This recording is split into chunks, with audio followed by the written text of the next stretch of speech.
কোনো জিনিস ওরা বাবা ছিল না, দুইটা রুম ভর্তি জিনিস আমার কত পাঁচ করে ছয় করে গয়না যায়। এরপর স্যার এসি দিনে করতে গেছে ভাই দিনে স্যার এদিকে অফ করলে মিলে পুরো মিটে গেছে। সেবাদাম সংলগ্ন বিশ্বজিৎ দাসের বাড়িতে শর্ট সার্কিট থেকে যতদূর অনুমান এক বিধ্বংসী অগ্নিকাণ্ডে তাদের সব কিছু পুরে নষ্ট হয়ে গেছে, ছাই হয়ে গেছে। টাকা পয়সা, সোনা দানা, তারপরে সার্টিফিকেট যা ছিল, ওর ইন্টারভিউ দিয়েছে, ইন্টারভিউ কাগজপত্র সব কিছু।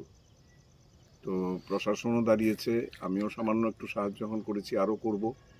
যেভাবেই হোক এই ক্ষতিপূরণ একদিনে তো সম্ভব হবে না, তবে ধীরে ধীরে ওদেরকে হায়েস্ট ক্ষতিপূরণ যেটা ডিজাস্টারের দেওয়া হয় সেটাই দেওয়া হবে। এখনই আমার এসডিএমের সঙ্গে কথা হয়েছে, শুধু ওই ফায়ার ব্রিগেডের রিপোর্টটা যাওয়ার জন্য অপেক্ষা।